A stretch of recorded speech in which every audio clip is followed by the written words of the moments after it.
How to fix Meta Verified not available on Instagram. Well, that's what I'm going to show you guys in this pretty quick and easy video. Now, if this video was helpful, then please do let me know in the comments. Now, a lot of people seem to have problems, including me, that it is just simply not available. I'll show you every single step that you can take in order to make this available for you.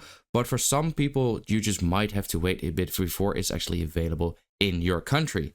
So how can you actually try and fix that it will show up? Well, first of all, where is it even? Well, if you click on 3 lines, then at the bottom, like at the fourth one, it should be right there. It's called Meta Verified, and you can join that.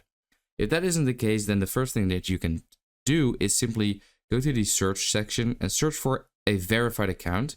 Click on their name at the top, or simply click on about this account right over there. Then at the bottom, you can see join the waitlist for Meta Verified. So that's where you want to click on. Then it says we'll notify you when you can subscribe for Meta Verified, and hopefully you'll be able to get an email very soon. Now, if you just don't get any email for like, I don't know how long, then that might be because your account is simply not eligible. So how are you eligible?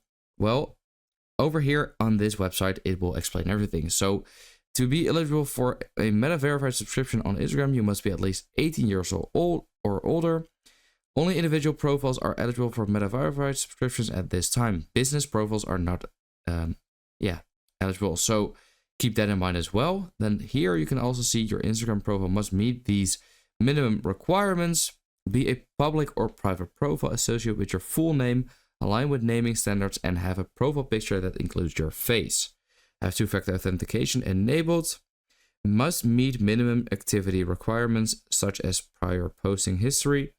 Have a government-issued ID that matches the name on your profile and profile photo.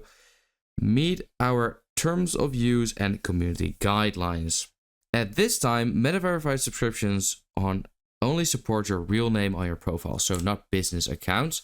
So keep all of that in mind. And then the last thing, like I explained in the beginning, is that maybe you're in a country where this feature is just not yet available. I hope all of these steps helped you out. Please do let me know in the comments, and I'll see you next time.